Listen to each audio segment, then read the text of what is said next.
Good morning, good afternoon, everyone. Thank you for joining us today.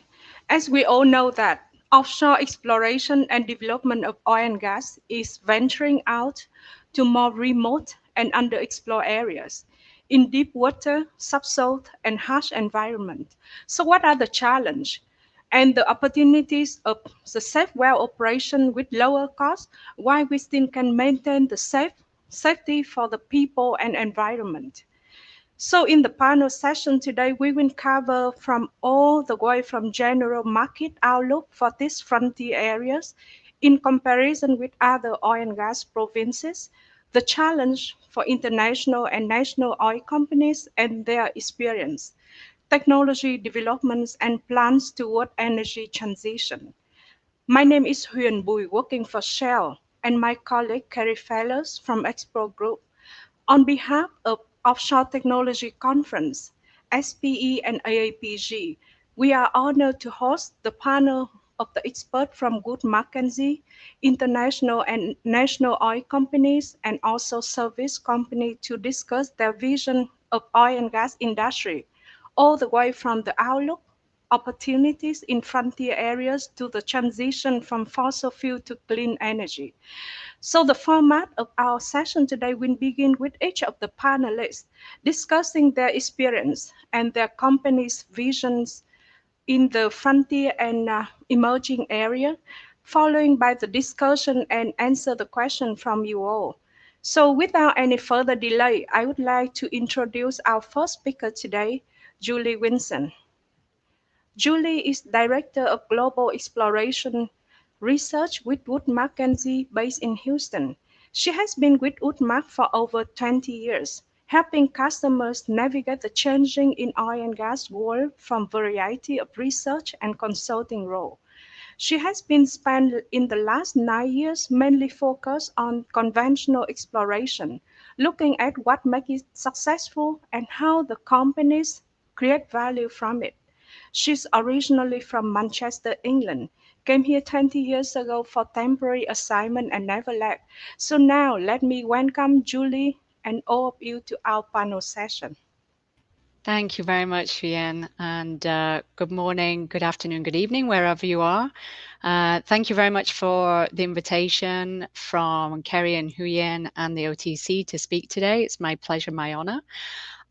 So today I wanted to share with you some of our research from Wood Mackenzie. I'm going to be looking at frontier basins and deep water areas, particularly from an exploration standpoint. So I want to go through today what role exploration plays today and moving forward through the energy transition. Why frontiers and especially deep water are important and why companies still target those areas. And if you think that, as many people do right now, that in this time of capital discipline, companies are just focused on lower risk, near field exploration, I'm here to disavow you of that belief. Let's take a look to begin with at the role of exploration as we move forward. So I want to share with you our views of oil supply and demand. You've got two charts here, oil on the left, gas on the right. The dotted lines represent Wood Mackenzie's two different demand scenarios. So the top lines on each of these charts, top dotted lines are our base case demand scenario. And then the purple lines represent our accelerated energy transition scenario, which is roughly equivalent to a 2-degree scenario. So you can see there's big difference there in how much oil and gas will be required over the next 20 years or so in those two scenarios.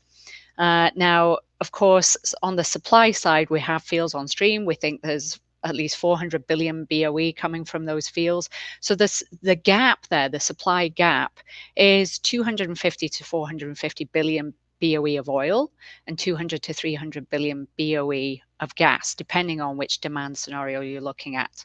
And in our databases, we hold discovered resources yet to be developed and produced from oil 1.8 trillion barrels of oil equivalent, and on gas 1.5 trillion BOE of gas. So, with all of that, with 3 times the supply that's required already discovered, why do we need exploration?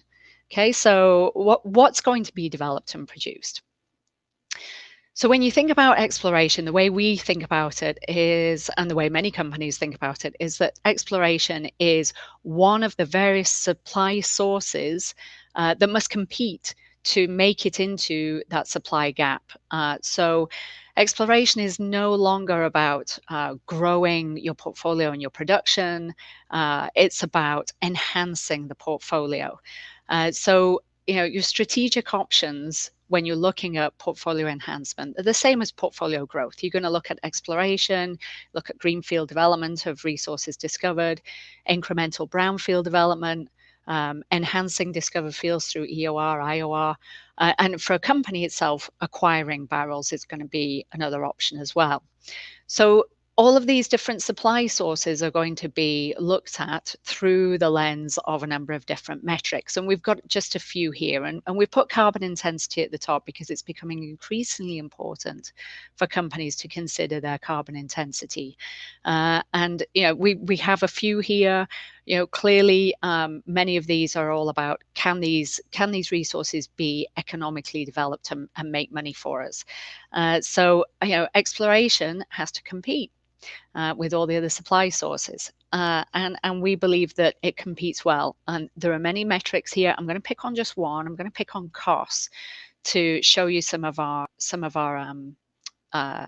analysis.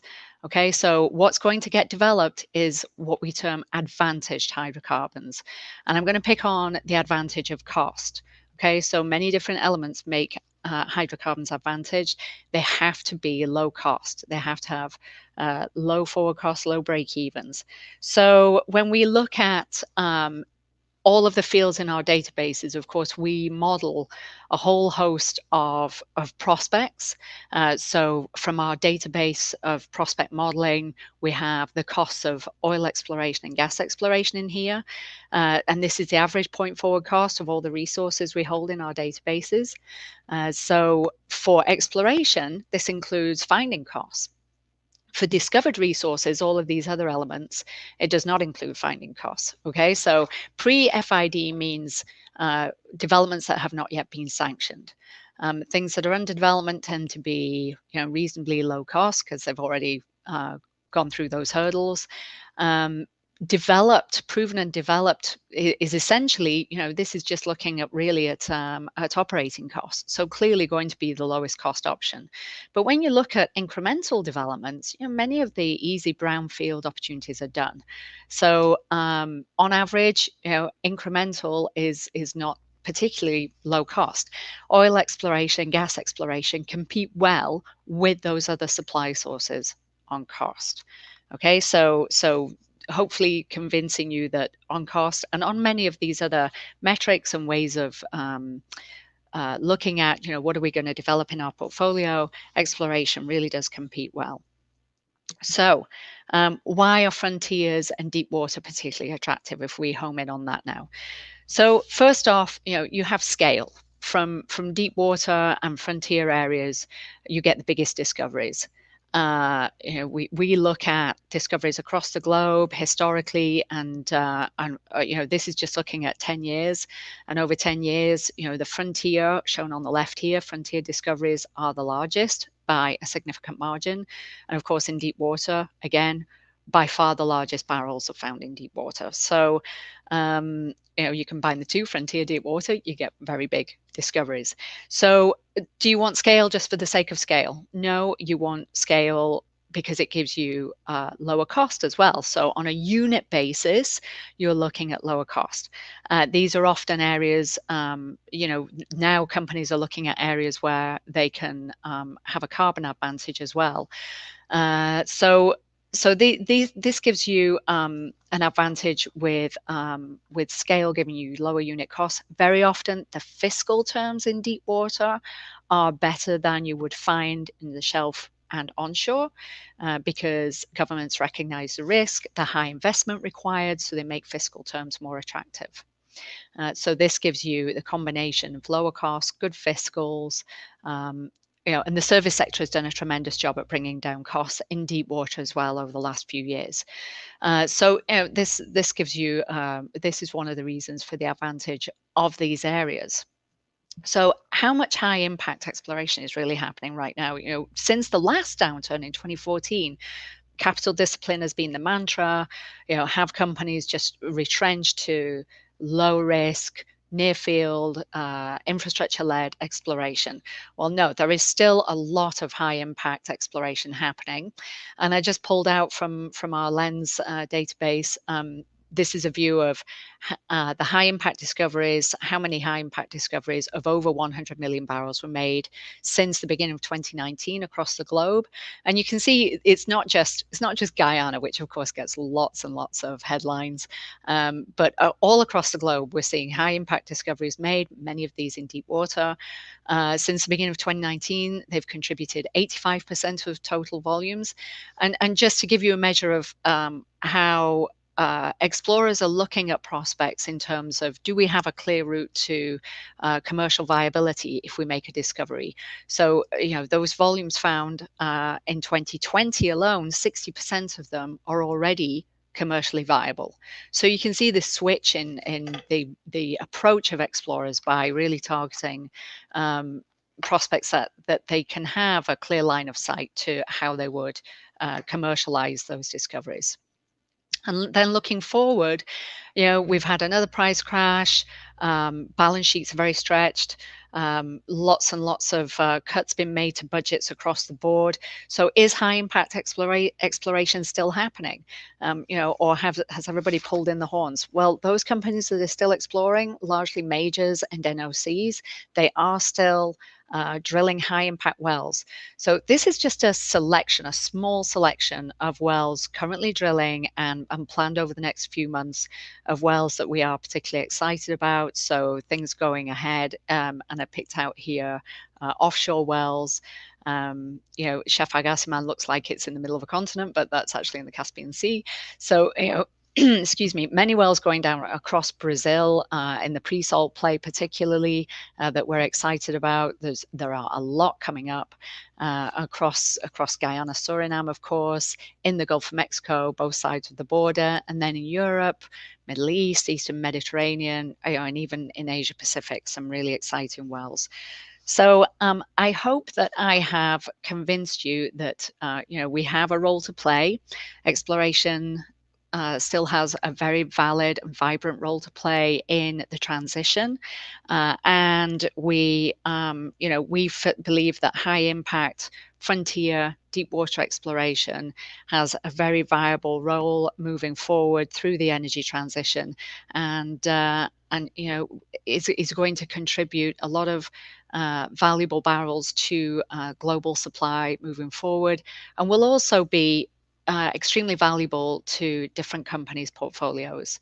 And I'm sure that our other folks in the panel today will be talking about how frontier and deep water exploration has contributed enormously to their portfolios. So thank you very much for listening to this opening broad view picture, and look forward to the Q&A section in a little while after hearing from everybody else. Thank you. Fantastic, Julie. Thank you for that insight. Now it's my pleasure to introduce Tim Chisholm, the Vice President of Exploration for Guyana and Suriname with Hess Corporation.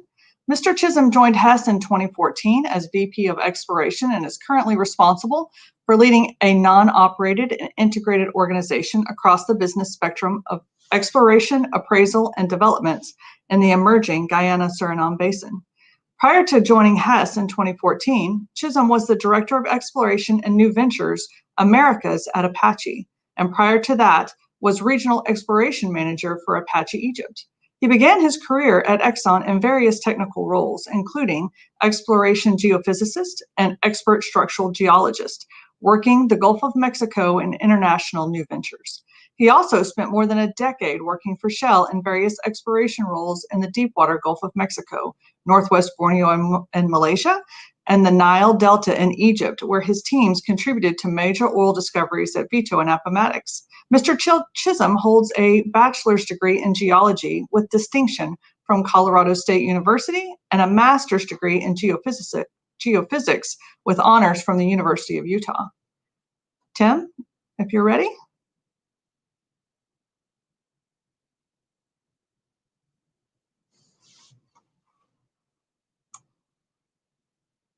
I think you might be on mute.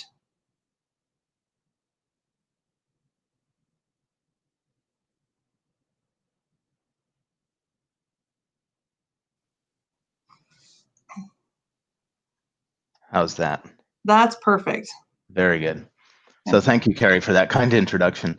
I would also like to acknowledge the ongoing work of OTC to advance thought leadership and industry best practice sharing, Thank you. as well as acknowledging our fellow panelists, Julie, Giorgio, Brian, and Bill, who bring a wealth of industry knowledge to today's discussion and some unique perspectives on emerging oil and gas provinces.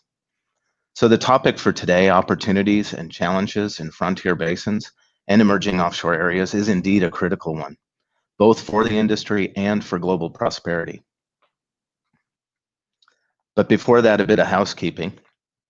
This presentation contains some forward-looking statements. Actual results could differ materially from these projected as a result of critical success or risk factors. And in layman's terms, it says, don't buy Hess stock based on anything I say, please. Thanks. So what I hope from my remarks today, that you will take away these key points. And very similar to what Julie just said, despite the the noise you hear about the end of oil and gas, especially exploration, the current disruption of COVID, that energy demand is forecast to grow for the next 2 decades. And while some argue that we should not explore and develop new fields, I totally agree with Julie that ongoing exploration will be critical to meeting future demand at the most efficient economic cost. Furthermore, economics will drive these investments, as it always has, and frontier provinces can and are competing globally with other resource plays, delivering advantage barrels.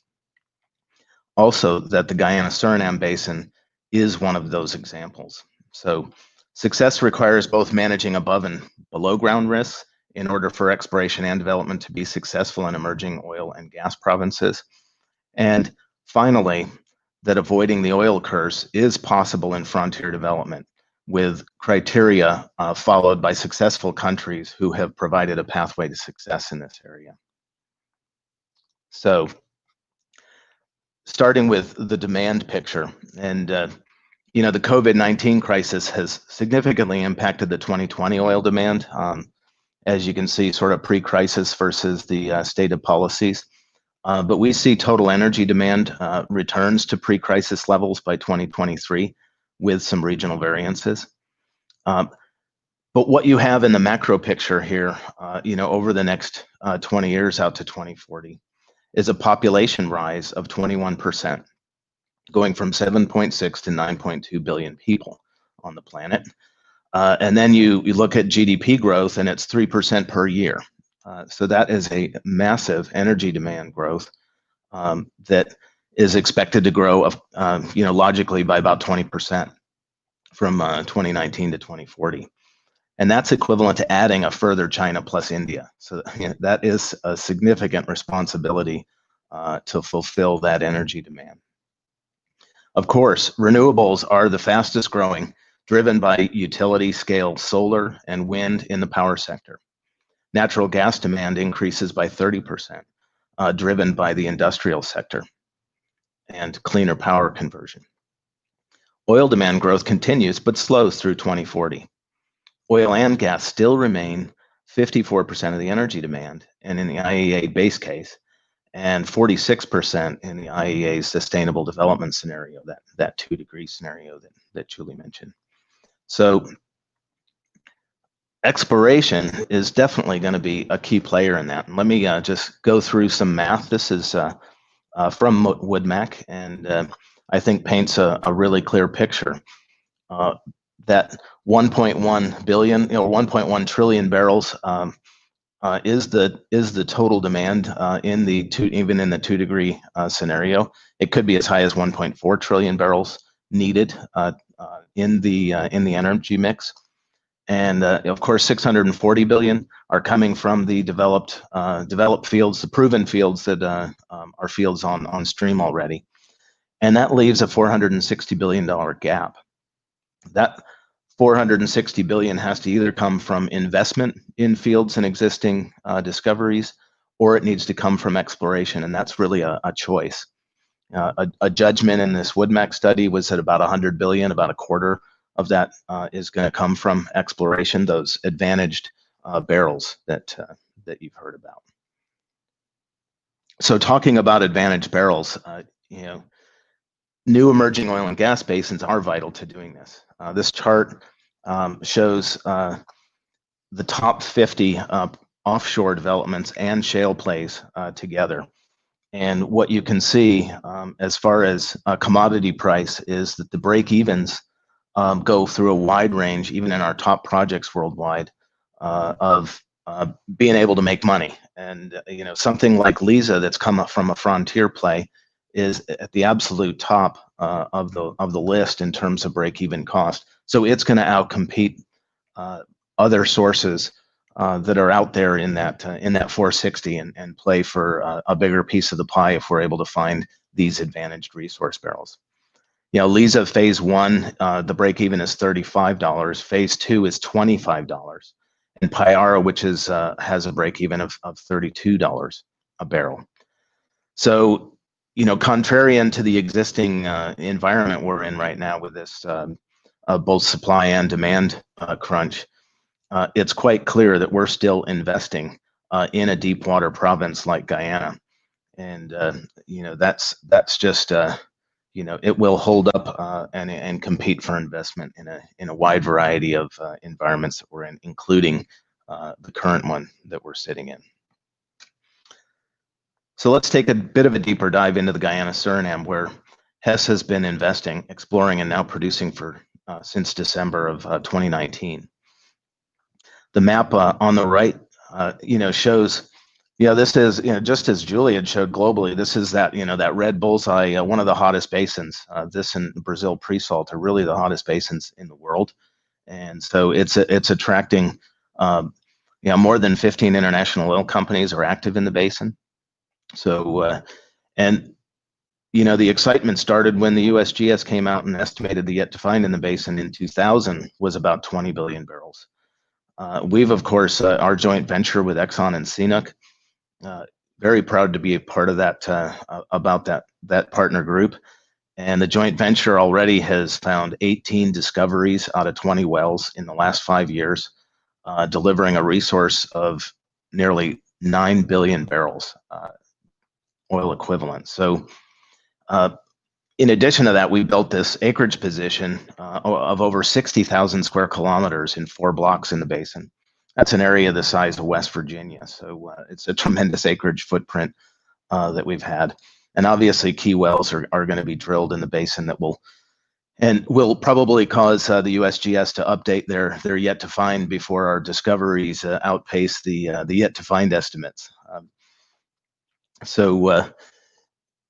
Clearly there's investment going on in a frontier area, and the reason is for those advantaged barrels that actually produce at a lower cost, produce more efficiently, and are actually better for the environment overall. It's clearly evidenced also by our recent decision to greenlight the Payara development in the Stabroek block, just announced in September. So clearly it just simply ranks better than most, so it will move forward.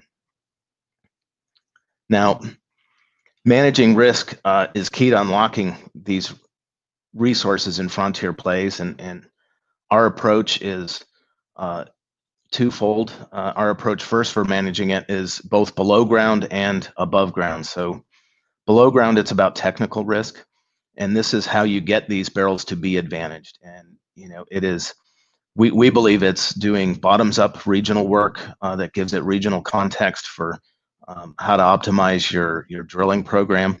And we also combine that with top-down state-of-the-art geophysics, seismic imaging, and that works across the exploration developments through production and 4D monitoring of the reservoirs to really do this as efficiently as possible and give the highest returns to the shareholders, which include the largest shareholders are the people of Guyana in this case.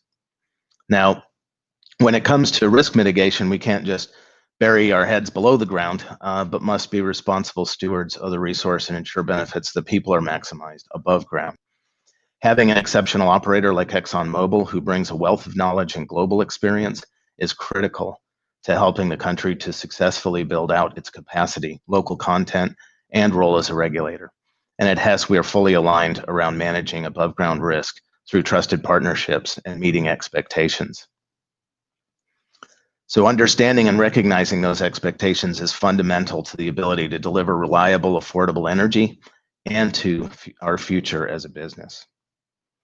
Managing the resource curse, this is, what have we learned, and how could this, as we call it, the paradox of plenty? How do we learn from the past, learn from successful countries, and while success can largely be in the eye of the beholder, there are some lessons there for successful development that companies and host governments should consider. And first is that policy framework matters. A stable investment framework is a marker for stability and success. Nations that have good policy frameworks, such as for public auctions, standardized bid terms, and fiscals, have succeeded in attracting investment throughout the business cycle. Norway, Botswana, Chile all demonstrate that policy management works well when the will to exercise is present. Now, expectations must also be managed to create trust, and citizens are certain to be disappointed if they are not accurately informed of the pace of development and the delivery of our future benefits and revenues. But this must include the uncertainty included in our world, and they have to be brought along with what we know and what we don't know. Companies and governments need to be transparent about the benefits and timeframes for delivery as well to their people. Sound macroeconomic management can ameliorate the economic impacts of the resource curse. Fiscal rules, savings funds, sovereign wealth funds, and attention to national investment can result in positive GDP growth, effective exchange rate management, and preservation or development of non-energy tradable goods sectors. Avoiding the resource curse largely depends on the strength of institutions and governance, as well as a robust public accountability. The hardest challenge for countries that are new to a resource development is mustering the capacity and the will to manage the business of development wisely and fairly. Outsiders can help and must be prepared to do more if invited, but ultimately it's up to the sovereign government who must make these key decisions. Companies have really can make great strides in refining their contributions to economic development beyond the primary contribution of fulfilling their contracts and making investments. Companies can aid economic development through social investment, something that's near and dear to our hearts at Hess. When a company supports social investment in a fashion that builds national capacity, it helps the country and benefits the project mutually. Transparency enables improved governance. Measures which oblige companies and governments to disclose payments, beneficial owners, and major contract terms are essential enablers of good governance. Citizens must have the information they need to hold their governments accountable. So I hope with these few remarks I've given you today, you come away with realizing that exploration is going to be needed to meet the future oil demand and is competitive. And emerging basins can deliver on advantage barrels to meet that demand. And Guyana Suriname is clearly one of those basins.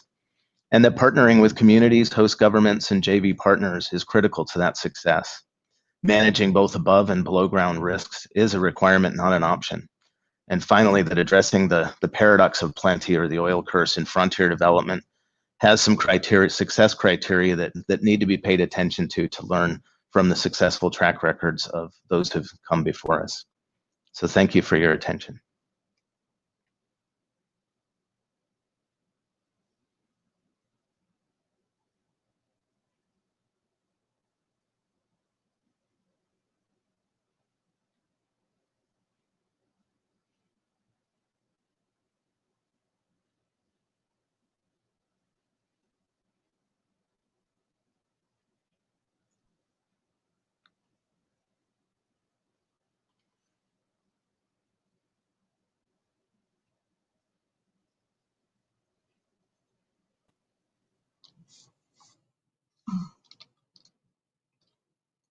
Hi, Huyen, I believe you're on mute. If you could take off mute, then we can transfer back and let you introduce our next panelist. Sorry, I'm on mute. That's true.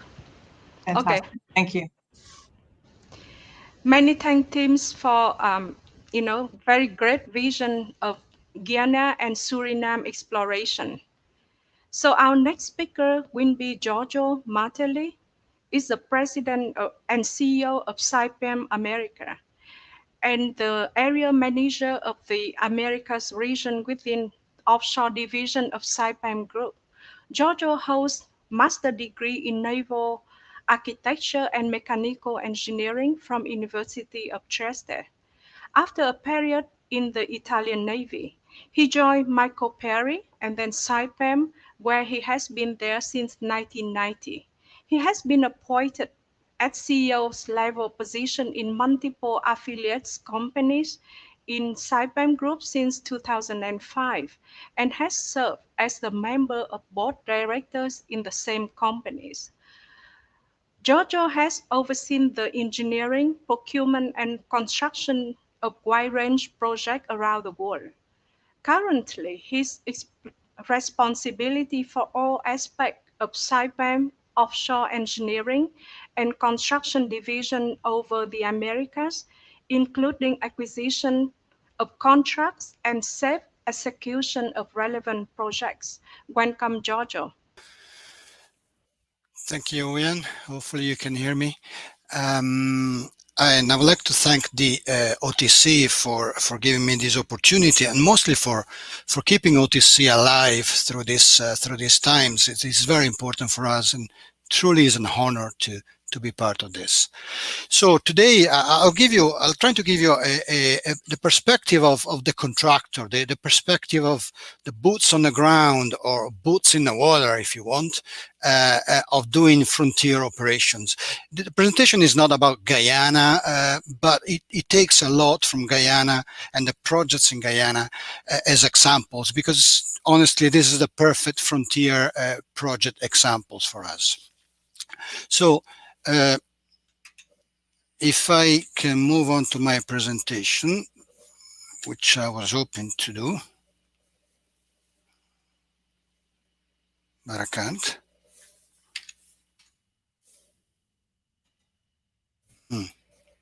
There you go. So I'll first define what frontier operation means, really what we mean by that, and then concentrate on the two major aspects of project execution, a global type of operational perspective and an in-country local execution part. And then I'll give you some little general information on what it means putting it all together. Frontier operations, you see a frontier here, you see basically not much around us. This in the middle of nowhere. This is the middle of the Atlantic Ocean, South Atlantic Ocean. So frontier used to be defined maybe in the image of the movies of the Far West and that. But you can see today's frontier for us, it's operation done by robots in 1 mile of water depth, 200 miles away from a coastline, and in certainly unfriendly environmental conditions. So that's what we see as a frontier. And we define a frontier as remote, being geographically remote, but also being commercially remote, commercially far from the norm of operation that you do. With limited local resources, infrastructure, and supply chain, and certainly most of the time with an unfriendly or at least a not well-known physical environment.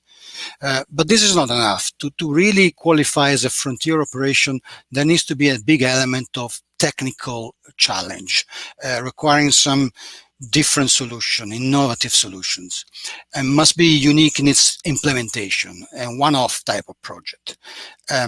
Also, it is generally operationally unforgiving. So mistakes have massive impacts in general in terms of not only safety, of course, but in terms of commercial elements. So this would define frontier, remote and difficult.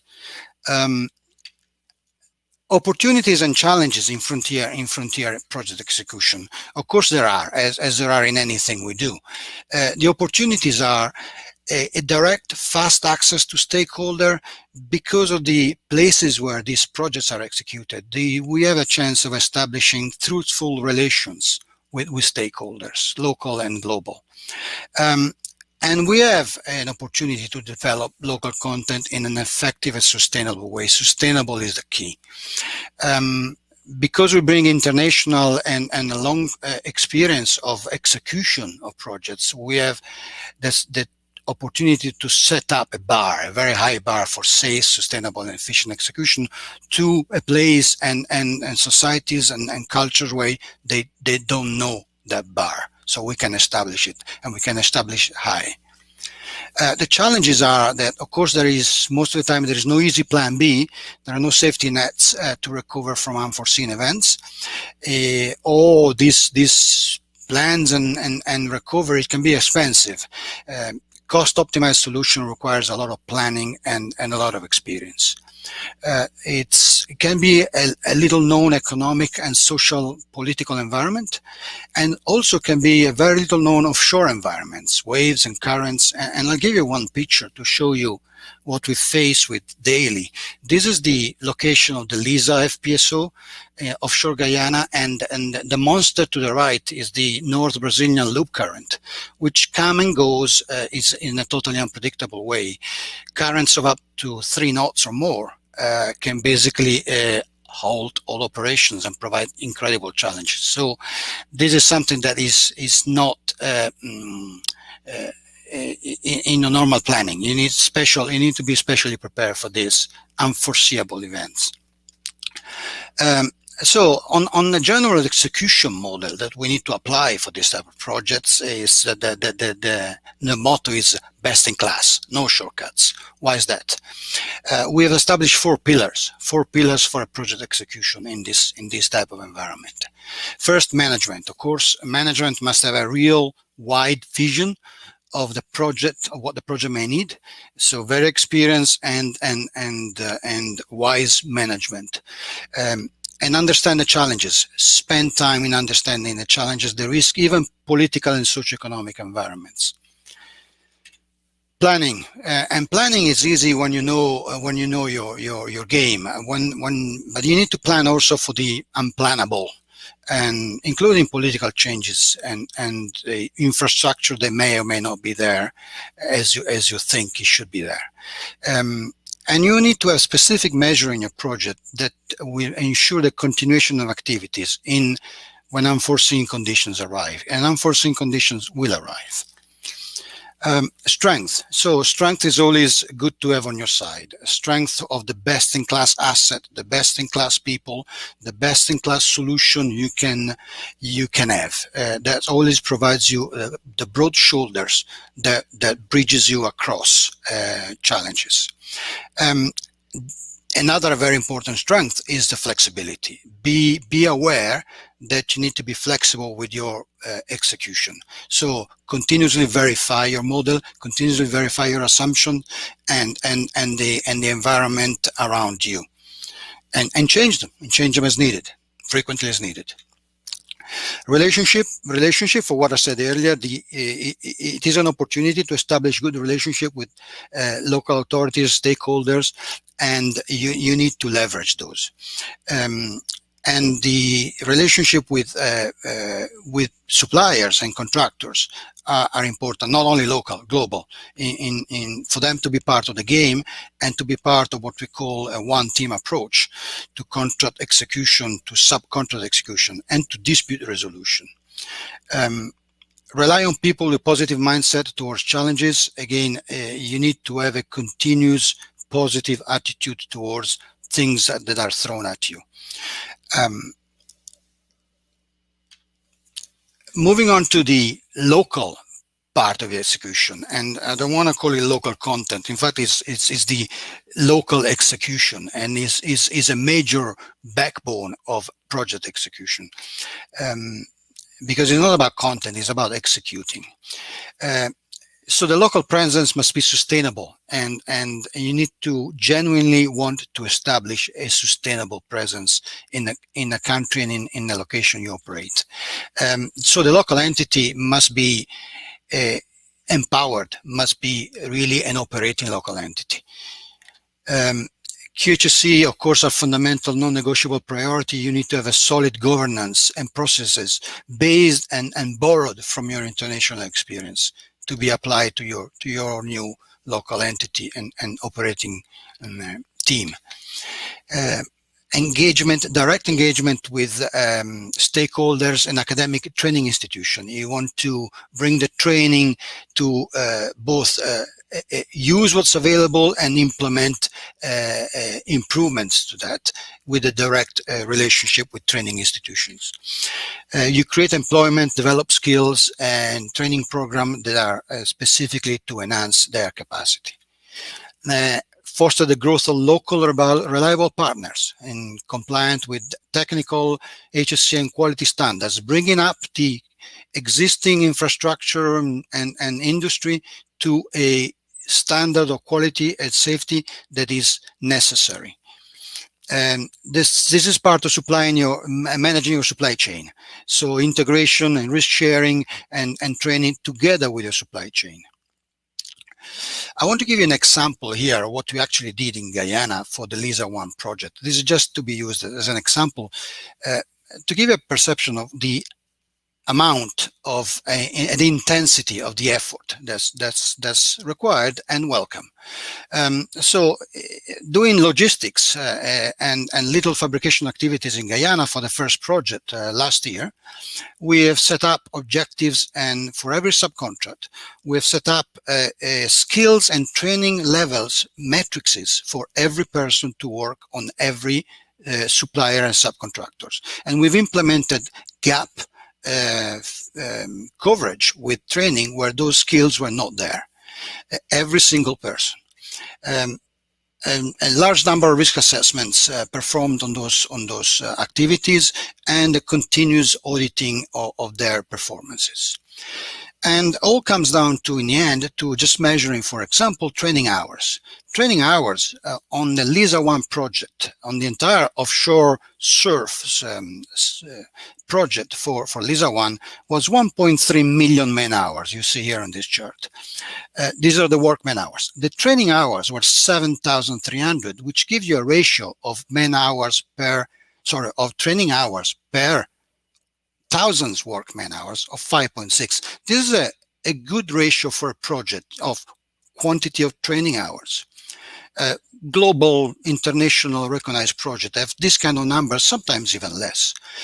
So in Guyana, of this 1.3 million hours, we've employed 73,000 hours of work, but 2,900 hours of training, which represent a ratio of 39.9, which is 7 times higher than the average of the project. So 7 times more intense effort in training in Guyana specifically than across the entire project. That's the level of effort that you need to put into your local execution. And the results were excellent. The results were that safety was the highest standard ever achieved. So just to conclude and to give you an overall picture of what this is all about, is in Guyana we're executing 3 projects, LISA-1, LISA Phase 2 and Payara.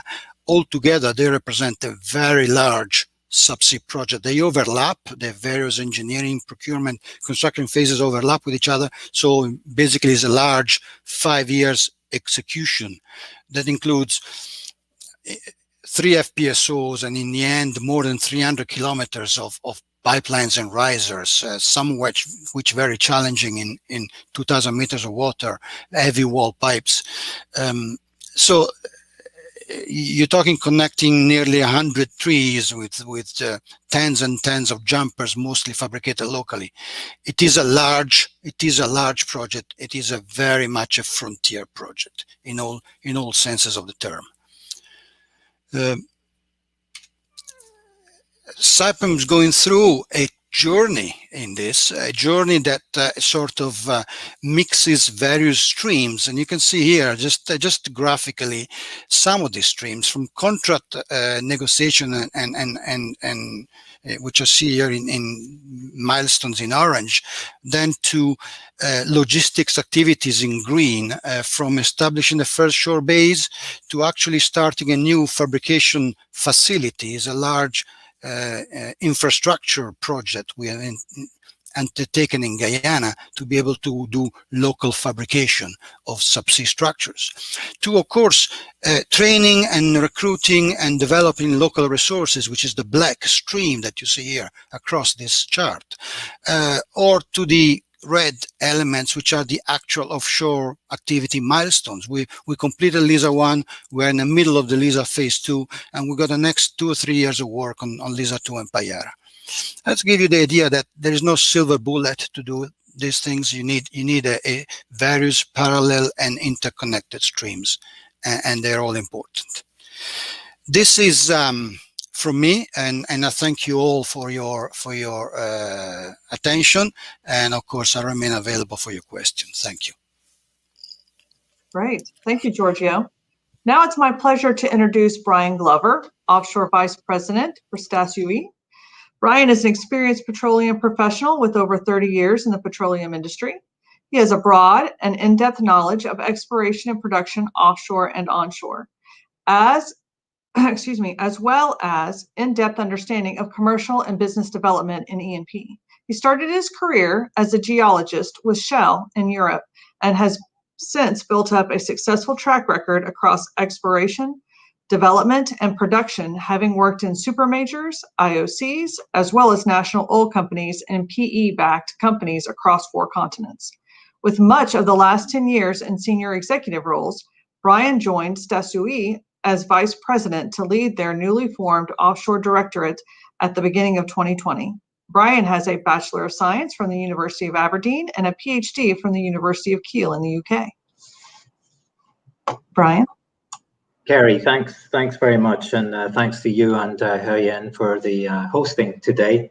Indeed, it's a great pleasure and privilege to be representing both Staatsolie and Suriname here at OTC, and especially to be amongst such distinguished presenters as we have today.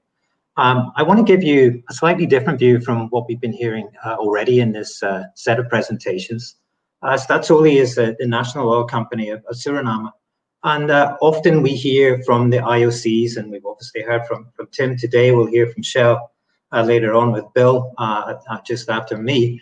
But I wanted to give you a flavor of what it looks like from a national perspective, not only from a national oil perspective, but from a country perspective as well.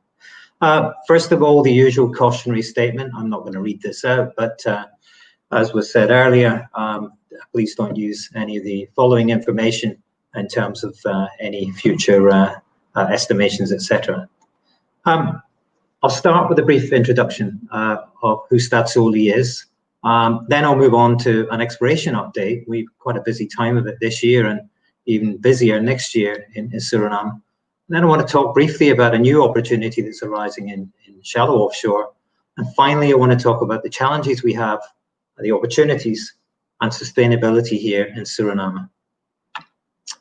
Staatsolie has been in existence actually for nearly 40 years. We celebrate our 40th birthday in December, and we have a dual role. We're a vertically integrated energy company, and I'll give you a little bit more of a flavor of that in the next slide. But we're also an institutional organization. We are the state agent acting on behalf of the government with regard to hydrocarbon potential and supervising all aspects of production sharing contracts. This year, we institutionalized that part of our business. So we now have Staatsolie Hydrocarbons Institute. It's a 100% subsidiary of Staatsolie, but this is part of a journey that as we move closer and closer towards FID, we will generate an overall structure that will allow the organization to become autonomous as we get to first oil. And this is an important step for us to be able to recognize the difference between us, Staatsolie as a commercial company, and the roles of the Institute as the regulator. But a few words with respect to Staatsolie as a company. As I say, we're a fully integrated energy company. We explore. We've had a significant track record onshore and some minor successes offshore so far.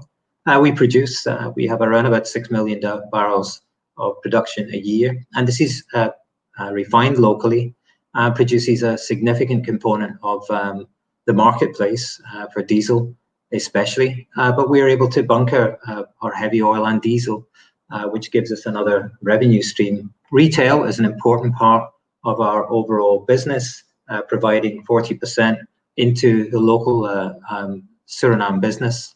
And finally, power, which is a mixture of thermal and hydropower, is important, providing again around about 60% of all power into Suriname. More recently, we've acquired a business with Newmont in gold, and along with a Canadian company, Iron Gold. And this has been obviously a very important hedge for us this year, seeing the changes in oil price that perhaps none of us really expected. I say relatively small company with a revenue of around about $500 million, just over 1,100 staff, and a mix of males and females, 32% female, and 30% is what we have at the board level. So diversity is a very important part of our overall approach. I just want to say a few words about our CEO, Rudolf Elias. Rudolf joined Staatsolie board as CEO back 6 years ago, and he set out to build what he referred to as a world-class company. Now, what are we trying to achieve here? Well, first of all, we wanted to focus on HSE to improve it, to get to a world-class level, reduce our costs, increase reserves, optimize our production and refinery, improve the culture within our people, sustain production, and finally simplify and create transparency within our business. Now, for most of the IOCs around the world, these would be relatively straightforward steps and may have taken place many, many years ago.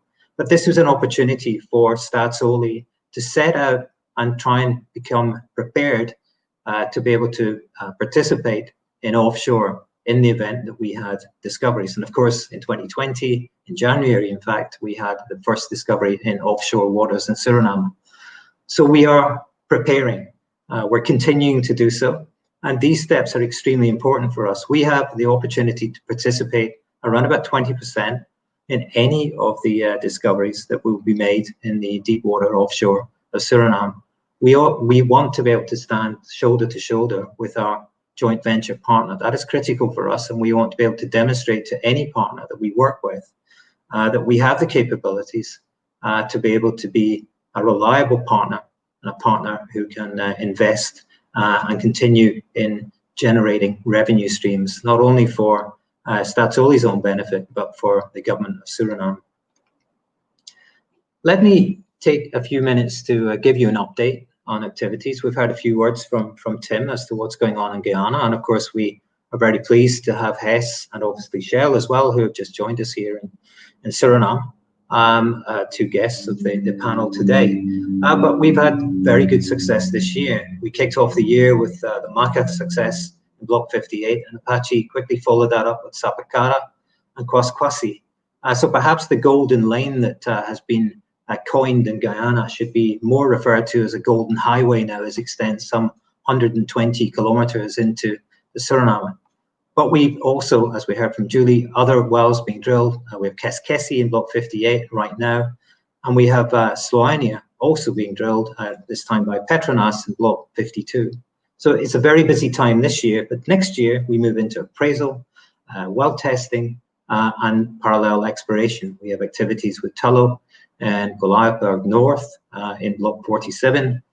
We have more drilling obviously going on in Block 58. We hope there will be more drilling going on in Block 52. And we have Cairn acquiring seismic to the east in Block 61. So a very busy time for the regulator and a very busy time for us in Staatsolie. If we are to step into the role of an investor and a joint venture partner in deep water, we have to recognize the fact that for us to be able to do that, we will need to raise in the order of $1 billion. It's an extremely important step for us. And given the fact that we already have production in the onshore, this will be our sustaining step. This will allow us to take the capabilities and learnings we've had in the onshore business and transfer them further and further into the offshore business. I also want to mention that we do have activities in the onshore. Staatsolie is obviously the major operator in its Tambarejo and Calcutta fields, but we have business with Bahamas Petroleum in the east, and in the west we have Domestic Petroleum also drilling wells, Decker Petroleum, sorry, also drilling exploration wells. So we may see even further success, not only in the offshore, but in the onshore of Suriname. Just a few words about the shallow offshore. This region that is of interest to us that we would like to actually offer up as a licensing round, which we will kick off next week. This lies between the discoveries that we've seen in the deep water and, of course, our producing fields in the onshore. So it does represent significant exploration opportunity. We were very fortunate to have drilled several wells in 2019 along the coast in this particular area. And whilst we were unable to find commercial volumes of oil, we were able to demonstrate in each one of them the presence of hydrocarbons and sometimes several meters of column. The challenge for us in this area as we go into a licensing round, and this is why we need a partner, is first of all, we need to acquire world-class modern data. We do not have that in this region. We have two-dimension 2D data and some small 3D surveys, but we do not have good coverage at all. So we believe that by acquiring new data and by acquiring a new partner that we can work with, we can not only unlock further opportunities in the shallow offshore, but we can also work with the partner to extend our capabilities and ultimately over the course of maybe the next 5-10 years, become an operator here in Suriname. It's not our intention to extend that to deep water. That's not for us. That is definitely for the companies that we know are so good at what they do. But for the shallow offshore, this is a great opportunity for Staatsolie ultimately to step out and become an operator. So soon we may well be an oil producer in the offshore. Certainly the results we've seen from Block 58, including Kwaskwasi, which is one of the best discoveries this year, with over 280 meters of net pay. We should move into the phase of the next few years of being able to demonstrate the next activities of development. That means that maybe within the next 5 years, we will see first oil. It's a possibility, and obviously we've seen next door with Lisa that it can be achieved in that time frame. And we know that the current operator in Block 58 and the new operator Total, who's taking over in 2021, is very keen to ensure that if the opportunity arises, they will accelerate production, resulting in relatively quick oil production by, say, 2025. Of course, that means that revenue will start to flow into Suriname, just as it has been in Guyana. But it's important to remember that Suriname is a population of 500,000 people. A $50 billion revenue stream is a significant level of income, which has never been seen before in this relatively, a lot less well-developed country. So what do we do with such an opportunity? Well, I think most of us have seen similar slides to this, and therefore I'm not going to show all of the detail or go through it in any great detail. I just want to highlight some of the elements that are important to us as a national oil company. Whilst we want to ensure that investors continue with the activities of exploration, appraisal, and development, for us it's important that we embrace the energy transition. We rely heavily on heavy oil as the basis for thermal power generation. Obviously, we rely on oil as the means of revenue, but we would expect that if we have, and so far we've seen significant levels of gas as well as oil being discovered, that we were able to embrace not only oil development, but gas development and bring that to shore. But the key enabler for us before we get there is a shore base. We worked very carefully over the last 12 months to develop the best option for a shore base here in Suriname. And we're at the final stages of working with the government to ensure that we can have something in place ready to embrace the developments of offshore as well as future operations. But we want to ensure that such a shore base has a draft of 10 to 12 meters and is able to support not only the offshore development and production, but also future industries, such as, for example, importation, exportation, and ecotourism. So all of the steps around our opportunities here are important. Building local content, building a workforce, which we're currently doing with Staatsolie, ensuring that our onshore workforce can transfer those skills into the offshore. We've already established a sovereign wealth fund, and this will be critical as we move forward as a new country for offshore oil production. I'm going to talk about carbon credits, which is in the next slide. But for us, ensuring that investments continue to flow is extremely important. And we want to make sure that those who've come to Suriname to explore for oil and gas continue to invest in the country, and that we create a stable environment for that to occur. Let me just focus a little bit on local content and the steps that we've been undertaking. First of all, we wanted to ensure that we had local content within our petroleum agreements. That took place some time ago now. But we've since undertaken a baseline study so that we can build awareness with not only the government, but in business society. And that is well underway. Supplier development portal has also been developed, and we're seeing good response from local as well as international suppliers looking towards collaborating in the next steps within our business. And finally, we worked very closely with the energy chain of Trinidad and Tobago, and learning from our regional partners is an extremely important step for us. I've already spoken about Shore Basin and how important that is. But finally, I wanted to talk about the Going Green initiatives that we are undertaking. We're very much aware of the fact that combustion processes within Staatsolie need to be mitigated. We support environmental and national greenhouse gas policies from the government. And we want to build upon our hydropower scheme in Afabaka and look towards further forms of sustainable power generation here in Suriname. So these are important steps for us, because for us, we need to ensure that we're building for the country and the company's future. As I mentioned up front, our institution, she are the ones who lead in the process of building capacity, creating awareness within government and business society, and supporting all initiatives of sustainable development here in Suriname. But it's not our role to just own this. It's very important that we promote this and we work hand in hand with government and operators to ensure the success of our country going forward. I want to finally talk a little bit about sustainability, and one particular area of sustainability that I want to focus on is the richness of Suriname as a country as a whole. There are a lot of numbers on the slide here, but I want to use a video to actually share with you the opportunity that is here in Suriname for people and countries and companies to invest. We work very closely with an organization called RED, that's Reducing Emissions from Deforestation, Forest Degradation in the Developing Countries. And what we're looking and creating is the opportunity for companies to invest in Suriname in return for sustaining our forests and ensuring that we are not in a situation where we're creating more deforestation. Suriname's huge revenues generated from oil and gas need to be used effectively to ensure that the world-class asset, such as the forest of Suriname, is preserved. It's absolutely critical to us that we do this.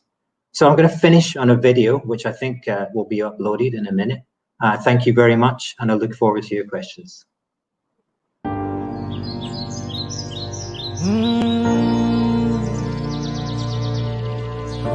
Nami,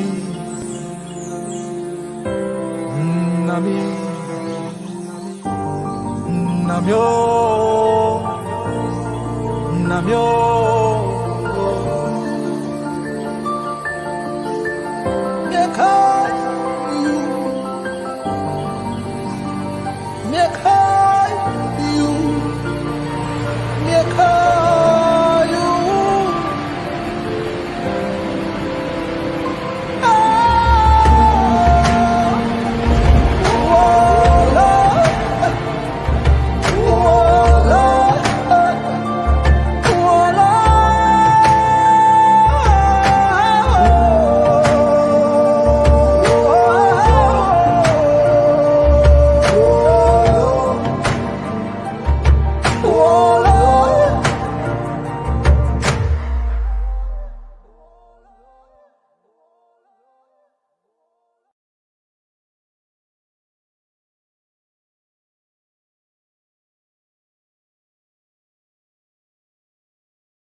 Hi, Huyen, I believe you're on mute again. Okay, sorry.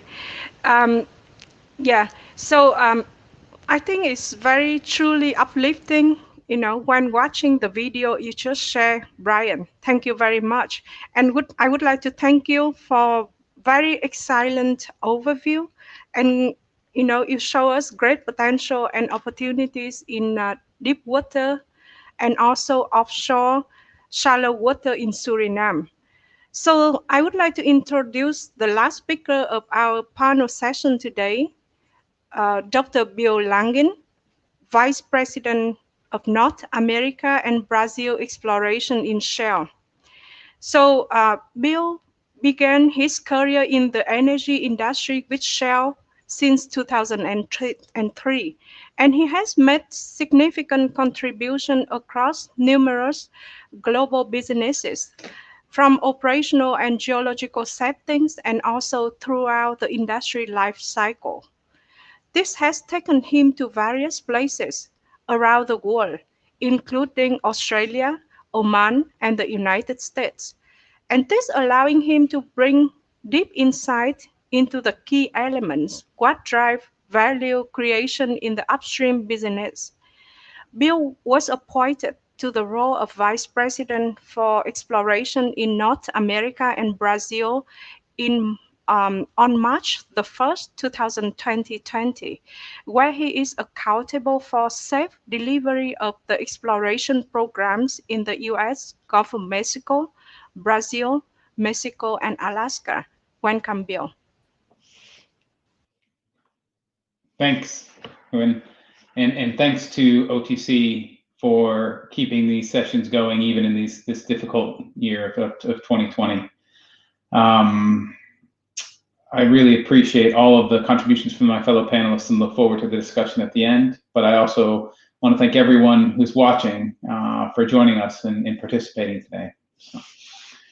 So if I move to the presentation, just as a few others have, you'll have the words from our legal team not to buy, sell, or trade Shell stock based on anything in the presentation today. And because 2020 is what it is and things are extra complicated, you get a second slide on that from us. I do want to reflect a little bit on the scale of Shell in our efforts in the energy industry, but focus on a couple elements that I think are core to our efforts with respect to the frontier and emerging basins. So the first in the top left is the number of exploration wells we delivered in 2019.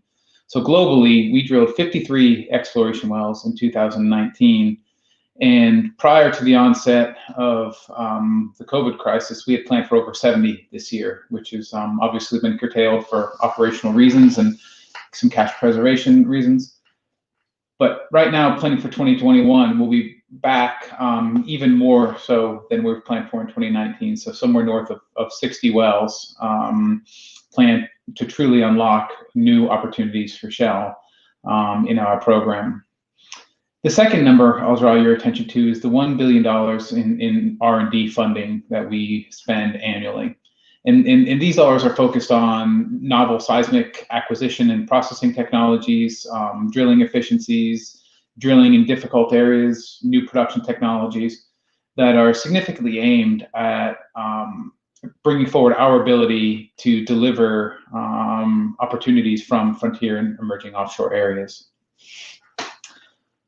I won't spend a tremendous amount of time setting the scene on the energy transition, as both Wood Mackenzie and Hess have already commented on energy transition, except to say we see similar trends to what's already been said. So in particular, we see a growing population with an increasing demand for energy. And if you take this year, for example, thinking about the restricted travel that we've all had, whether it be automobile, whether it be planes, all of that reduced energy use has only reduced demand in 2020, we estimate by about 5% compared to 2019. And if you think about the macroeconomic impact that it's taken just to achieve that 5% reduction that we'll likely realize this year, you can see that with the growing population, with an increased energy consumption per capita globally, there is no option, but for the energy system that needs to expand. And that means that energy supplies will have to grow and accommodate that increasing energy demand. And our own estimates, IEA's estimates, is that we will see this increasing demand to grow for decades to come. And if we look at the role of oil and gas and hydrocarbons in that energy mix, while the percentage of their contributions to the current mix is likely to decrease with increasing contributions from renewables and other energy sources, the actual total demand, or the absolute contribution from oil and gas, will stay about the same to slightly rise over the coming decades. So we see the need to continue to supply oil and gas to be there for decades to come. Now, this doesn't detract from our aspiration as Shell to be a net zero carbon footprint company by 2050, but we do see both stable demand for oil and gas, as well as increasing contributions from other energy sources in order to meet that total future energy demand.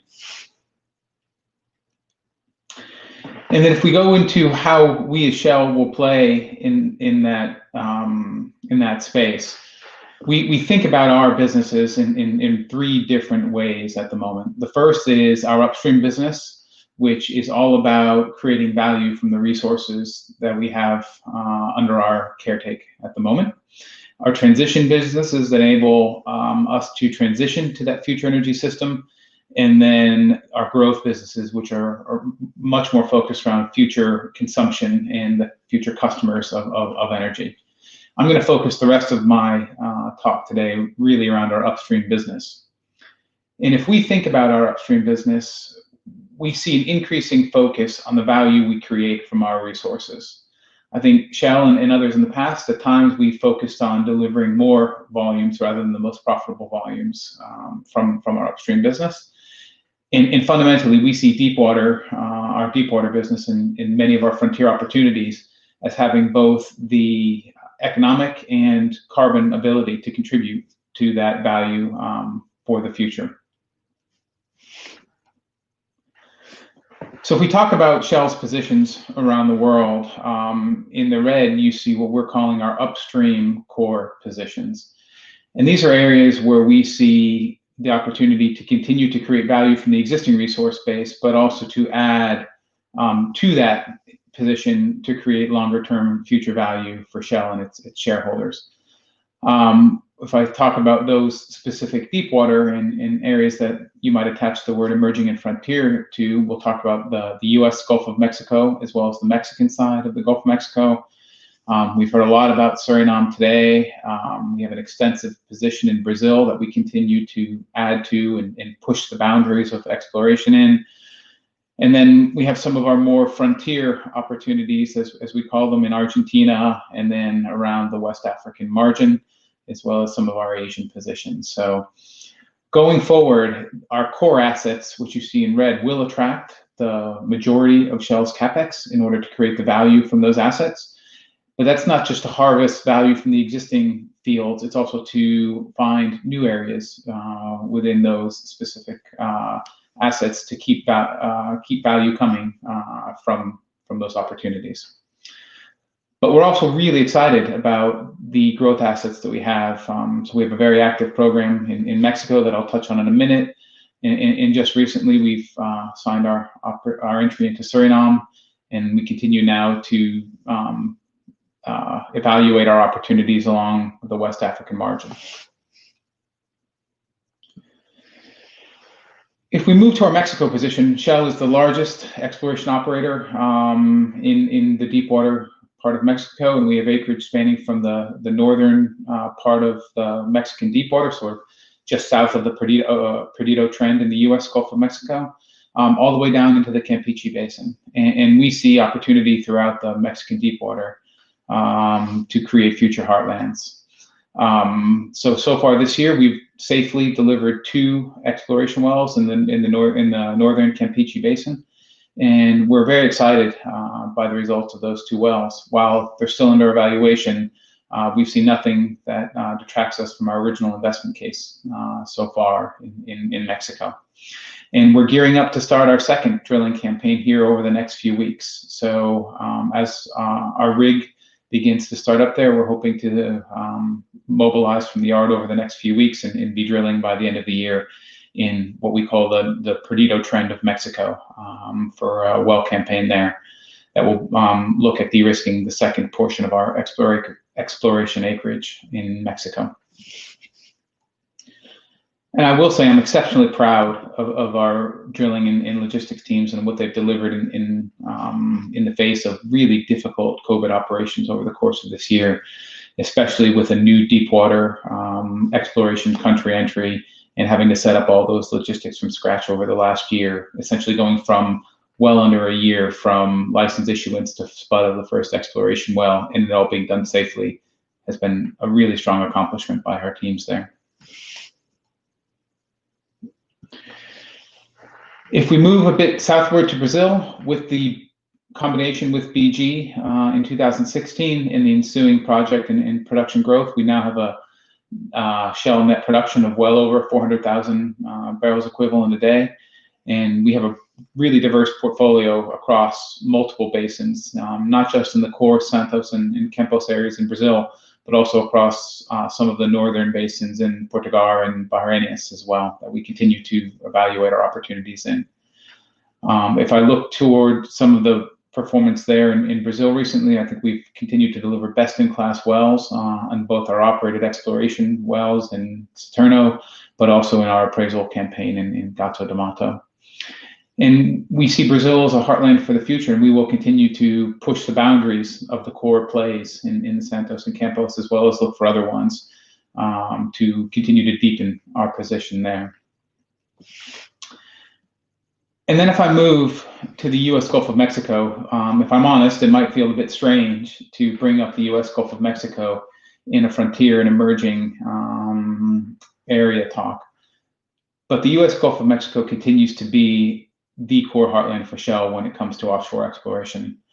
We've now got strong positions across the eastern, central, and western Gulf of Mexico, and we continue to push the geologic boundaries, particularly in the eastern Gulf of Mexico and the western Gulf of Mexico, exploring for new plays, bringing new plays onto production, as we've done in the Norfolk play and Appomattox, and continuing to look for profitable opportunities to add to our existing infrastructure base in the western Gulf of Mexico Perdido Trend. And then we leverage that experience and that capability to help us develop the other frontier and emerging plays that we pursue more globally. The Gulf of Mexico also continues to be a core proving ground for a lot of the seismic technology that we employ globally, given the complexity of imaging around the salt in the Gulf of Mexico. We use the U.S. Gulf to trial and test and perfect a lot of the techniques that we can then deploy more globally in service of our efforts. So the Gulf of Mexico, the U.S. Gulf of Mexico is and will continue to be for the future one of our core basins, with these technologies an enabler to continue to bring new plays into that funnel of opportunities for future development. But these frontier and emerging areas are not without their challenges. Even within the U.S. Gulf and other areas, we see very remote settings that's been described through the frontier talks in Suriname. And we do see that the volatility in price does drive focus on near-term cash, and how we as exploration balance our efforts with the need to fund our assets to enable production, to continue to mature capital projects that are in the portfolio, as well as return value to our shareholders. There's always a constant challenge on what we should do versus what we can do and when we should do it. And that will no doubt continue in the next few years. In many of these remote basins, we lack data to calibrate and to truly understand what the risk and reward opportunity set looks like. And in many of these areas, we see long cycle times. And given the impending energy transition, they have to be considered in the choices we make. And in other areas, the lack of infrastructure, especially sort of potentially gas takeaway, makes larger investments challenging at times, that we as industry have to come together to solve these challenges if we're going to continue to unlock the frontier and emerging areas. But for Shell, as much of those challenges we see tremendous opportunity in the frontier and emerging areas. In particular, our deepwater well delivery and well delivery costs are second to none. And we've seen truly phenomenal performance across our well delivery group integrated with our service providers that I give just as much credit to. And we've seen our drilling costs reduced by 70% over the last 10 years in this space. And we continue to deliver advantage value to our shareholders through our deepwater well costs. We're seeing improved technology and automation on drilling rigs that keep people safe and that keep people on our platform safe. And this, when you combine with the digital revolution, we see huge opportunities for both production optimization, but also for ensuring that everyone who works for us goes home safely every single day. We do need to continue to work more, and we are seeing benefit of optimized maturation timelines and making the right decisions at the right time and getting production on early to de-risk opportunity sets. So that is an improvement area that we've seen over the past few years. But we're also learning is, these world-class hydrocarbon basins always have more running room than we appreciate at first. So when we're successful at entering a basin, we typically are able to unlock more and more through our presence, through our infrastructure, and through the technology that comes with it. So there's sort of a bit of a feeding cycle that comes when you're successful in a basin. And the last thing I'll highlight is in Shell, our net carbon footprint from our deepwater assets is certainly top quartile and in many places best in class globally. So while there is demand for hydrocarbon products, we believe that upstream supply should come from our deepwater assets because the net carbon footprint of those barrels is lower than anything else, any other supply that can be brought into the market. And we should be proud of that and not think about all barrels are equal or we should be very cognizant of which opportunities we bring forward in light of that, the Paris Agreement. So finally, and some words of encouragement, we've been here before. And if you look at Shell's track record of pushing the envelope from both a water depth and frontier and emerging basin situation, we've continued to do that throughout our history. So we've been around since 1892, and in particular in the Gulf of Mexico, we've continued to drive into deeper and deeper water depths, more and more remote settings, into uncharted territory, and that's what we do as explorers in Shell. And I take that as a huge amount of personal encouragement that we can deliver the next wave of frontier and emerging opportunities. So with that, I thank you for your time and look forward to the questions. Great, thank you, Bill. Appreciate that exciting perspective from Shell and all the presentations from our panelists. Now we're going to transition to the Q&A portion of our event. We invite you to continue to ask questions for our panel in the comment section.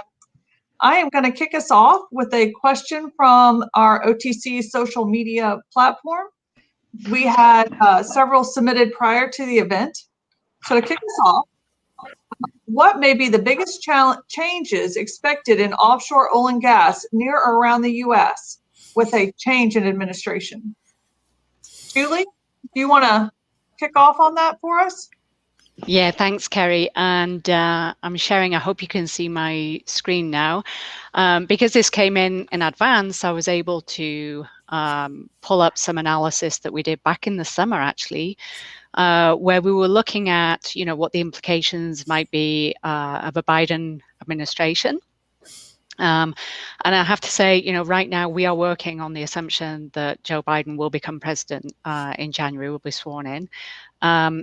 Now, first off, I would say as well, there's a difference between what candidates work on in terms of, or what they say in terms of their campaign statements and what actually happens once they're in a situation where they're looking at the entire picture and thinking about what's best for the country moving forward. Okay, so this is based on the statements that were made in the campaign that there would be no new permits, okay, from federal lands and waters. So we looked at, 4 different scenarios of what no new permitting would mean. And they're kind of very, very brief down here. So the first scenario 1, was looking at if there were no new exploration leases. So no more lease sales moving forward. Okay. Scenario 2 was no new permitting of exploration wells. Scenario 3 was no new development wells. And then scenario 4, which we think highly unlikely, shutting down federal production. Okay, so this was just looking at production. So you can see the impacts with each of those. We looked at current production from current fields, and you see the base continues high, almost a sustained plateau, just tailing off a little bit over the next 15 years. And then, it takes about a decade for the no new leasing to kind of kick in. We include in that base assumed exploration moving forward and what that exploration would yield and all the capital and so on, and NPVs and production and cash flow to the government and so on in that scenario. Okay, so our base includes future exploration success. Now, obviously, no new exploration wells has a more immediate impact. Now, I think this is just production. If you think about the impact on government revenue, that's $33 billion kind of lost opportunity just from that scenario 1. Okay, so if you go to no new exploration wells, that's over $100 billion, not million, $billion of lost revenue to the government from royalties, corporate taxes, and lease sale revenue. Okay, so there would be a big impact on government revenue, but also CapEx, drops by 67 billion under scenario 1 and over 100 billion on scenario 2. So, you lose a lot of economic activity, clearly. Now, the Biden administration could move on other things. They could instead increase royalties, which would obviously have an impact on the region too, by making it less attractive to investors who have a choice of where they're going to explore, right? So now the other thing I should say, this is the overall region. And the overall region, most of the production comes from big developments that the likes of Shell, operates. So this is overall. There are a few Gulf of Mexico focused, Gulf of Mexico specific companies who would be hit very hard, very quickly by even a scenario 1, because they are specialists on infrastructure-led exploration. And so they find small, they specialize in lots of exploration wells on small prospects close to infrastructure that they develop quickly. They need to keep their pipeline going. So that's companies like LLOG, Ridgewood, Fieldwood, Talos, some of them are private companies, but they would be very hard hit. The impact on the bigger companies would be slower, but would come. Okay, and clearly the no new development wells, you start declining very, very quickly. So we'll be closely watching this.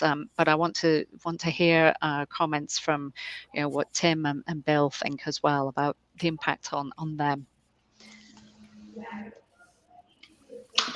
Sure, thanks, Julie. So Shell has a history of successfully working across the globe with all manner of governments of all political persuasions.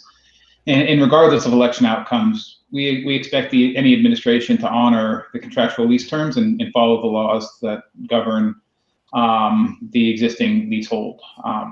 We would hope that the potential impact of the lost revenues that Julie described, especially in difficult macroeconomic times, would be strongly considered, in addition to the impact on local and state governments, which are largely bipartisan, but most of all to the millions of direct and indirect jobs that are at stake with our industry in the Gulf of Mexico. And we would sincerely hope that the administration would have a sympathetic ear to the folks that would be at risk from any of these policies. Yeah, certainly at Hess, we think, VP Biden, President-elect, has outlined some high-level energy policy, but it's not clear what new policies will be prioritized and implemented in relation to oil and gas, and in particular, the offshore and deep water. We are confident that the Biden administration will balance its environmental goals with the affordable energy, job creation, and energy security. So from a Hess perspective, we in the industry, stand ready to work with policymakers across government on energy policy And changes in administration and is something we're used to working with globally. So this is not uncharted territories. And I don't think it's quite as dire as some of the scenarios that we saw Julie present if that good engagement and balanced view isn't pursued. Thanks for the question. Yeah, fantastic. Thank you. I think I'm going to hand off to Huyen for our next question. Thank you, Kerry. So, Tim, this is a question for you from the audience. The question is Hess and the partners exploring reduced carbon footprint opportunities?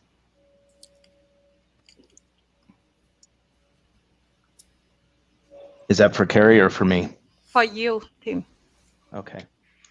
So clearly, Hess is recognized by the CDP for climate leadership. We're the only U.S. company to get an A from them, and they're tough graders. Our greenhouse gas targets have been in place for our assets for over 20 years. And our current targets are aligned with the 2-degree goals from the Paris Agreement. So, certainly we're on top of this, and we're funding breakthrough research in this area, the Salk's Harnessing Plants Initiative, which we funded with $12.5 million from Hess. And this enhances plants' natural ability to store carbon and mitigate the effects of climate change. And the CROPS, which is CO2 removal on a planetary scale program, and the Coastal Plant Restoration Program. So all of these initiatives we're keeping an eye on and supporting, to strike a balance. Thanks. Thank you, Tim. And I think this question, the next one, is a question for all the panelists. So the question from the audience is, the deep water developments are long-term, so are less influenced by short-term oil price fluctuations. So what is holding back acceleration of deep water activity?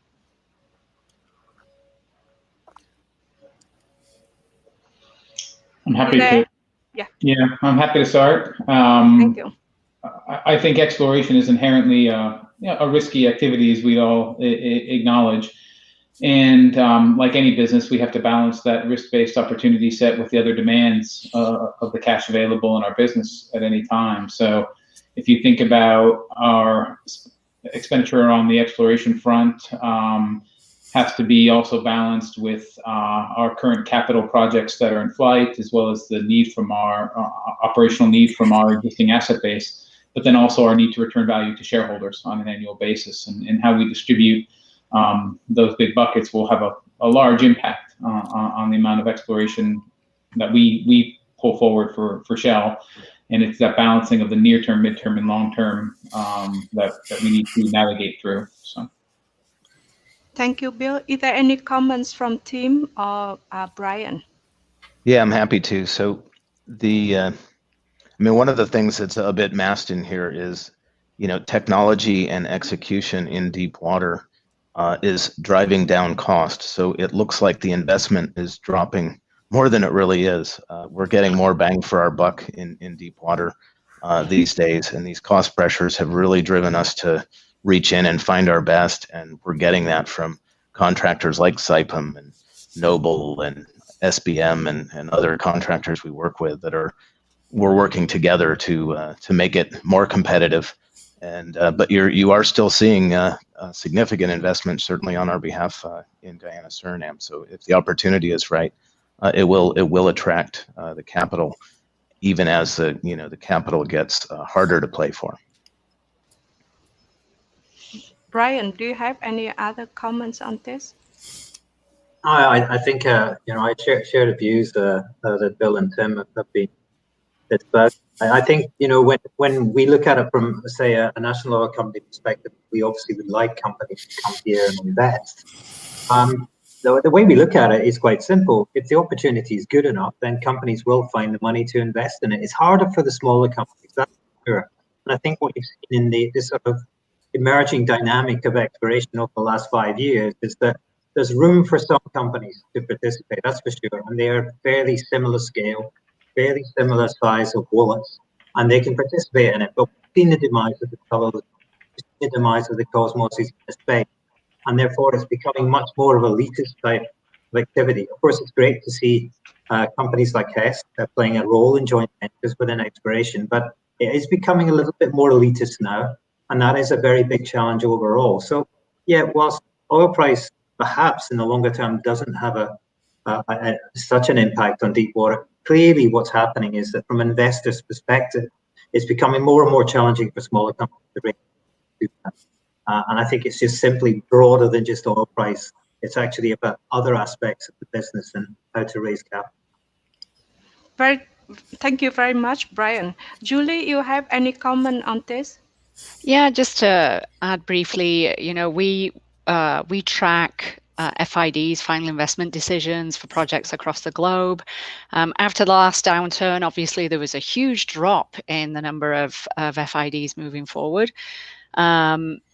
Similar situation that we're seeing here. People are strapped for cash, and so cash flow is a very big, and availability of cash and credit is a very big consideration.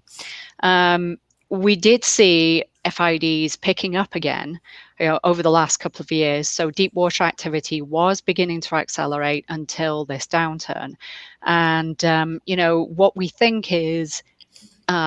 Potentially, depending on the pace of demand returning to the global economy, we could see oil prices actually rising in a couple of years. So can't really say exactly what that timing will be, but our global macro team that looks at fundamentals of supply and demand does see oil prices increasing. Okay, so because we're going to be lacking supply because of this drop in FIDs and drilling rigs being laid down in lower 48, so on and so forth. So there could be pent-up demand there that as oil prices pick up, that we see the FIDs increasing through time. Now, as Tim was talking about, this pause also gives companies the opportunity to reassess projects, look at what they could do in terms of redesign. This is what we saw after the last downturn as well. A lot of companies went back to the drawing board with their projects, redesigned the scope, the size, the new technologies they could use.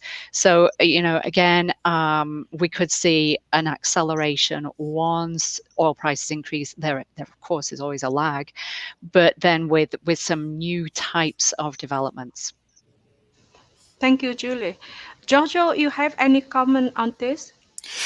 Yes, I would. Thanks. And I would pick on what Tim said about improvements in capital expenditures and backs for your money on these projects, and that's not only necessary, but it's welcome. And sometimes contractors like us are seen as the people who spend most of this capital investment money.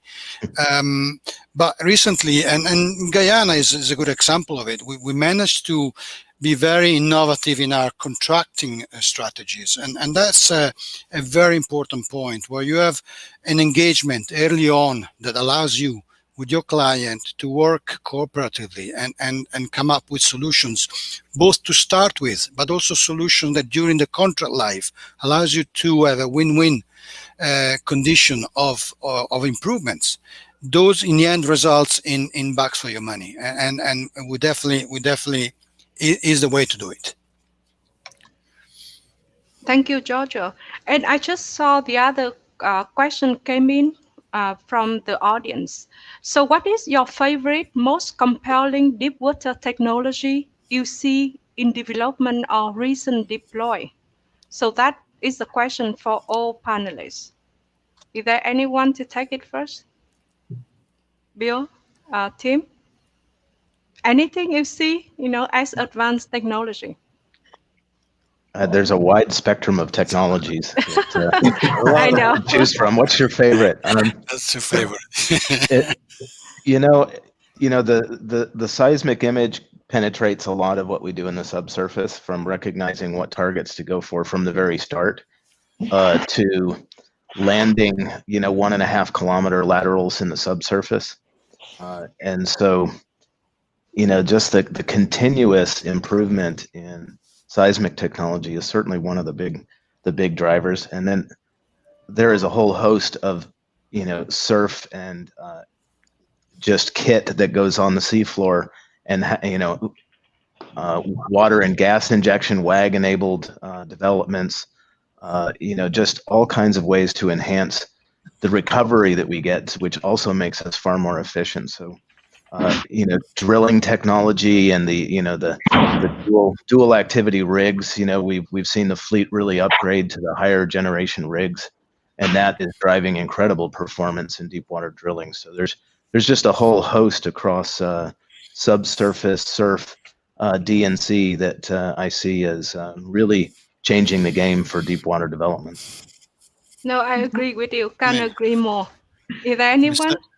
Yeah, I'll step in if I can, and I would like to give you a little impression of what's going on now and the future, and in particular with the condition of COVID, as COVID has hit us while we're working offshore or trying to send people across the globe from joining vessels, platforms, and it's so difficult and so challenging. Imagine that very shortly we'll be able to do some of these operations remotely from your office.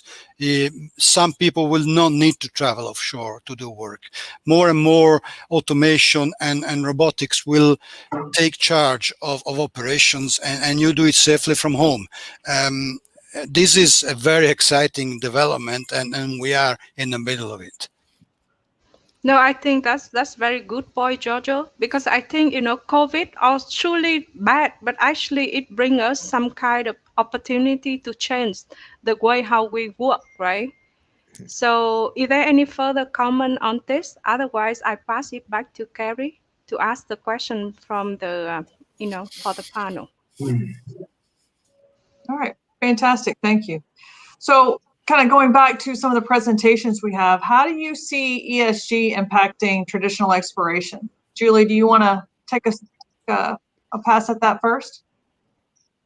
Yeah, sure. And I'm going to share my screen again. Bear with me for a second, because we just actually completed and kind of launched our new tool, our emissions benchmarking tool, where we actually look across not only resource themes, but companies' portfolios. But I didn't want to call out any companies today on this. So I looked at it from a primary resource theme perspective to kind of show, when we talk about deep water and deep water exploration being better for the environment, this is the math behind it, right? So this is looking at different resource themes. Clearly, these are all still oil and gas production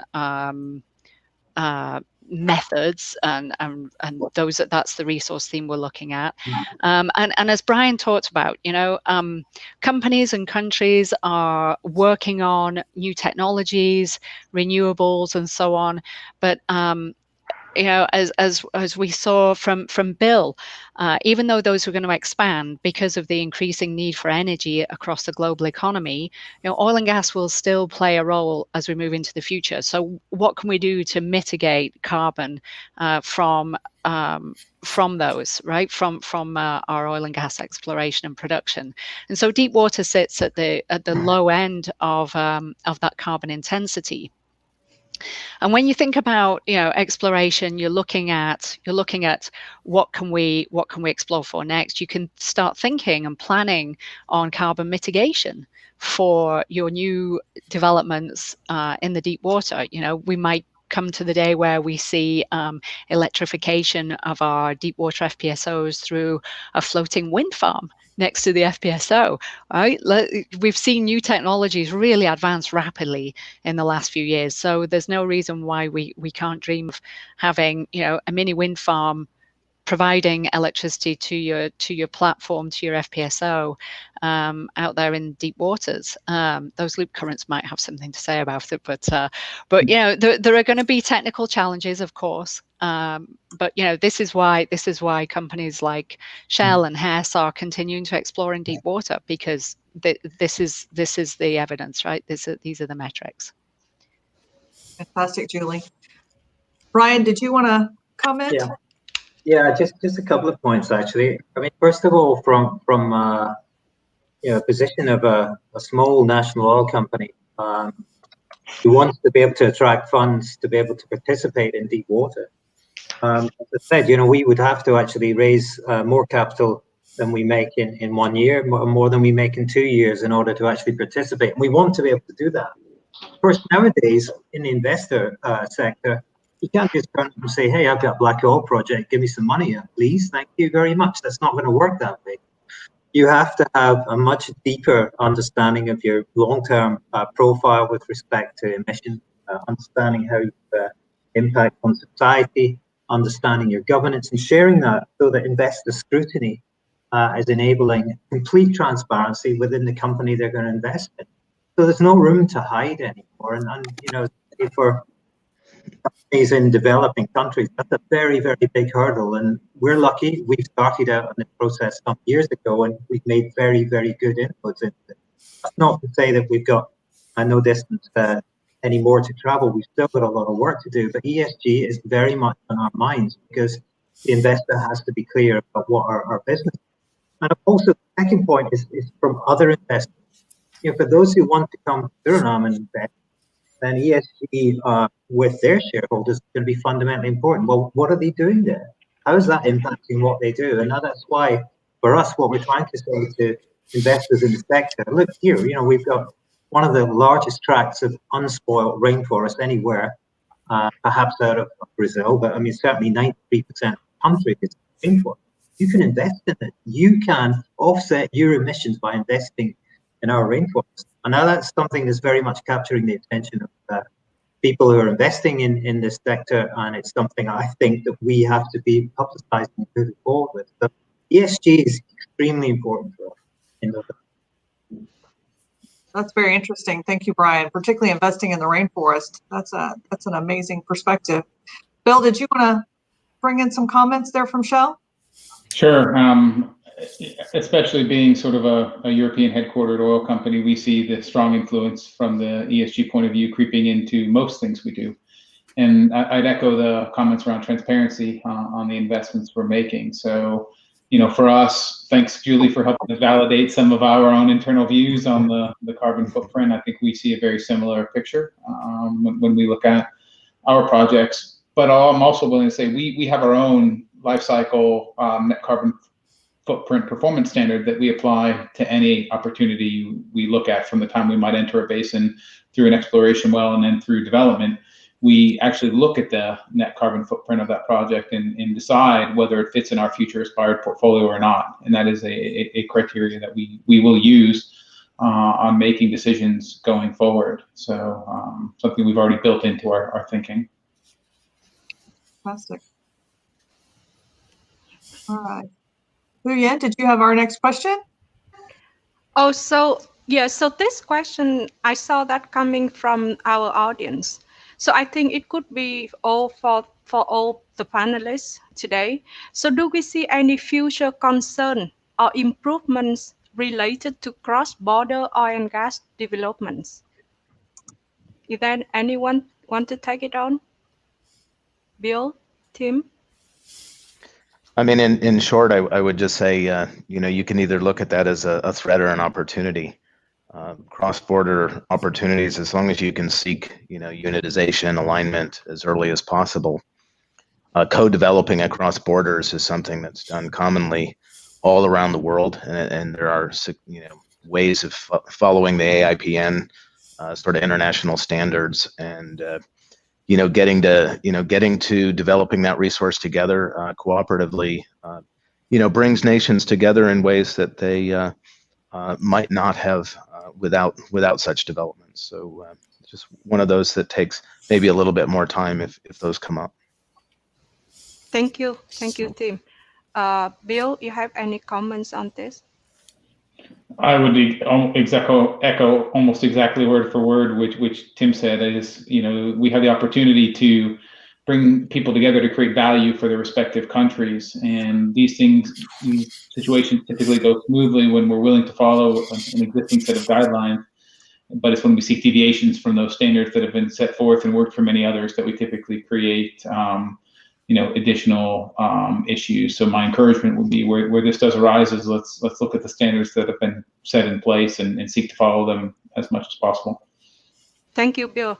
Giorgio, as the like working in the service company, and I think you work cross-border. So what is your insight for this question? Interesting that, not to bring again the region again into the picture, but Guyana and Suriname are the perfect example here. Think about Guyana. On the north side, it shares a border with Venezuela and a troubled relations for resources. Whereas my opinion is that the southern border with Suriname present an incredible win-win scenarios, opportunities for two countries to work together and develop resources that are very similar in a win-win situation. So Guyana and Suriname are right there in the middle where it can go one way or another, and certainly the opportunities are there. Thank you. That means when we work together, we can do a lot of things, right? Yeah. Yes. So Brian, do you have any comments on this? Well, maybe just to build on what Giorgio said, I mean, we are fortunate in the sense that in terms of leadership in Guyana and Suriname, we've got new leaders in both countries who want to work together. Both governments want to work hand in hand. They're already discussing how they can collaborate in the industry. And whilst we don't have any cross-border resources right now, well, maybe it's just a case of when rather than if. When that takes place. And I think all the signs are there already, that there's close collaboration. There's a real sense, I think, today of urgency, that if you leave the discussions behind, you don't actually get to a decision, then you'll leave the resource behind as well. And therefore, I think for various reasons, but perhaps most importantly, because the countries do want to collaborate, then you'll see no roadblocks in any way. Thank you. Julie, is there any comments from you? No, I think everybody's talked about the key issues. I mean, the main or one of the big sticking points is often fiscal terms. Like how much resource is going to be allocated to each side for their own for each government's share. So I think when you can. When you frame it in terms of let's make the overall pie bigger for everybody rather than just focus on divvying up the pie, and I want a bit bigger slice of this pie than you get, then that's where everybody wins, right? Where the focus is on let's maximize this resource. And of course, maximization is dependent upon the pace of execution as well. The faster you can get it to market and more efficiently you can get it to market, then the better it's going to look in each company's, each participant's portfolio. And then it's going to get bigger because it's going to attract investment. So I think that's a key thing for countries to think about rather than battling with their neighbor. Yeah, great. Thank you for the very great discussion. So I saw the other question coming in from our audience. The question is, can we expect to see wind turbines powering deep water drilling platforms? Is there anyone want to take it on? I think it's very interesting and good question.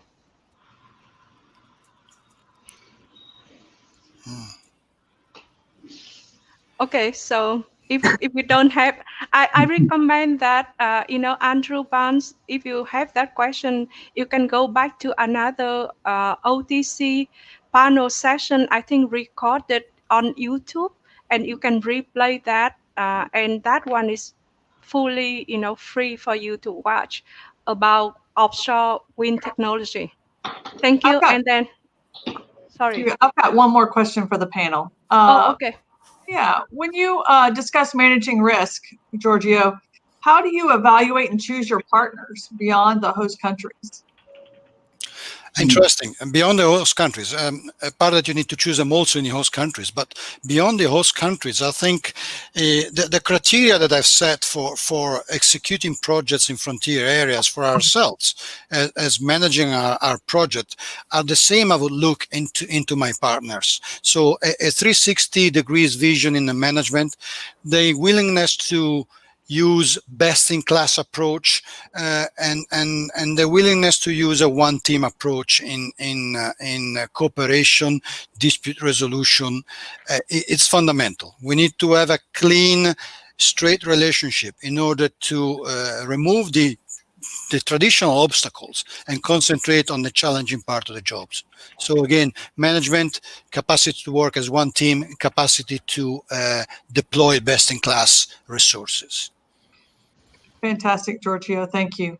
So this has been a fantastic discussion. Thank you all for your time. To all the panelists, thank you so much for your contributions, what you've brought in.